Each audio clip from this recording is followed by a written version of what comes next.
Let's talk about Borov Story today. I was pretty excited to try this mod for two reasons. First, it's not a super popular mainstream story mod that gets recommended by everyone. I like the idea of jumping into something without too many expectations or too much pressure, just a chill mod to enjoy and see where it takes us.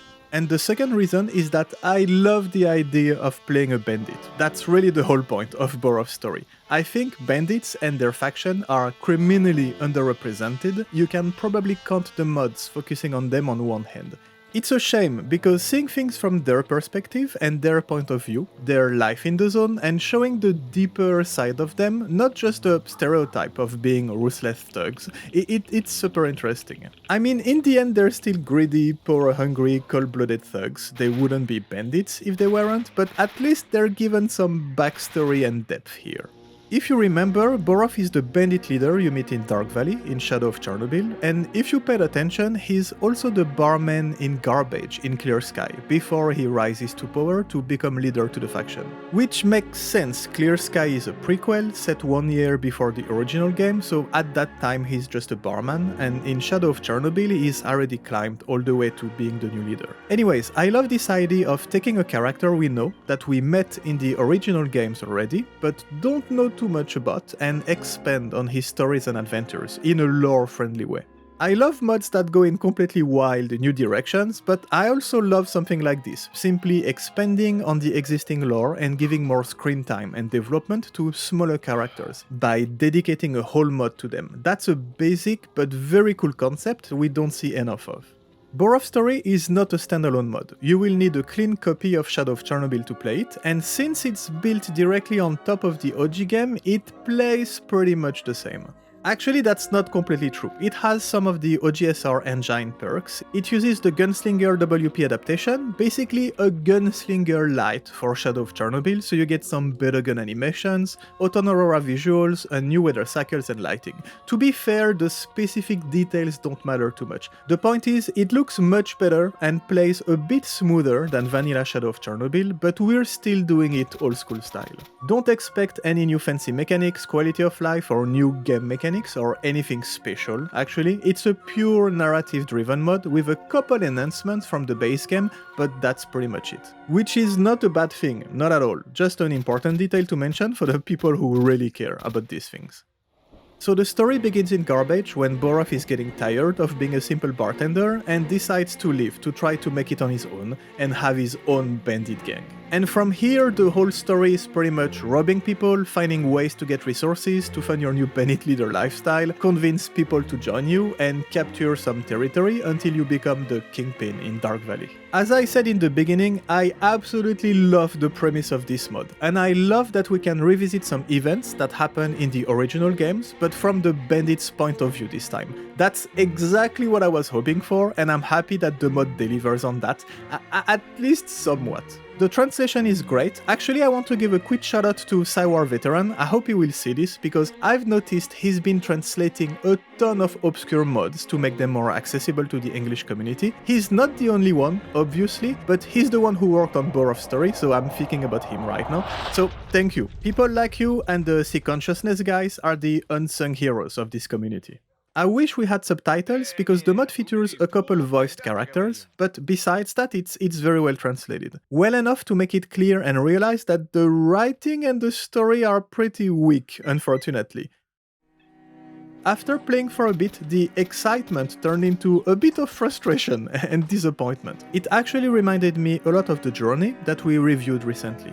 Both have amazing, super exciting premises that really makes you want to try the mod, but then the execution is just average. Not bad, but definitely average. Mid, like the kids would say. The dialogue and characters are pretty flat and basic, the plot is very thin, and missions you have to do make sense, sure, but don't feel super rewarding or original. There's absolutely no economy or loot progression, you just go from body you kill to body you kill, pick up their ammo and weapons and keep going. There's some stashes, but I have yet to find one with anything interesting or useful in them. But I think my biggest issue is that the mod is extremely linear. There is only one way to complete missions. If you fail to do them exactly like you're supposed to, you will get softlocked. If you try to explore a bit the zone to get some loot, kill some NPCs, and turns out they were part of a mission later, basically if you try to enjoy yourself and do anything outside of the missions you're given, you will get stuck and unable to progress, and will have to reload an earlier save. So you feel like an errand boy running from mission objective to mission objective without any real freedom. You're in a tight, invisible box, very often escorted by the dumbest companions that get stuck, or will get you stuck everywhere. It's definitely not the best written and designed mod, with some very janky and frustrating missions, one of them being literally the first mission of the mod, that I failed like 5 times in a row because of how poorly designed it is, and almost made me quit on the spot. I'm happy I didn't, but I was close. If you want to check all of this, by the way, I will leave a full playthrough on the secondary channel.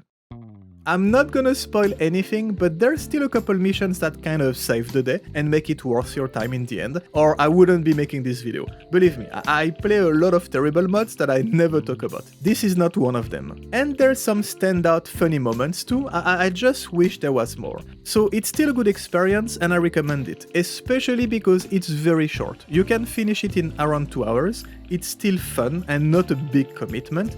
It's just a shame because it had so much potential. It's so rare to be playing a bandit in a cool setting with a potential great story, but yeah, the weak writing and kind of mid missions make it just an average mod in the end. That's the risk with fully narrative projects. The gunplay, the loot, the grind, the mechanics, the satisfying gameplay loop, none of that is here to save you. The only thing you're selling is a cool new story to discover, so you better make sure you deliver on this, because it's a pretty risky bet. Even the zone itself, the mutants and anomalies kinda take a step back in this mod. They're pretty much just an afterthought. It feels like there's no life, nothing much is happening, the world is very static, so the game lacks that moody, immersive atmosphere the series is known for.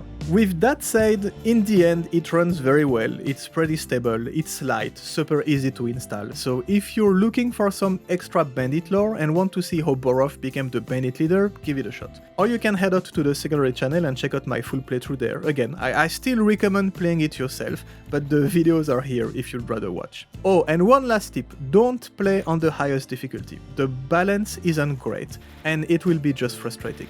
You're here for the story anyways, there's nothing to prove. And despite all my criticism, it's a flawed but pretty cool mod. I really like the idea. I just wish it was a bit better and longer, but it's still worth it. I honestly don't think an install guide is truly necessary. You simply extract the archive, you copy everything in your main game folder. Again, you need a completely clean installation of Shadow of Chernobyl. And that's it pretty much. After that you go to the bin64 folder and you launch the game with the XR Engine executable, and yeah, that's it. Enjoy!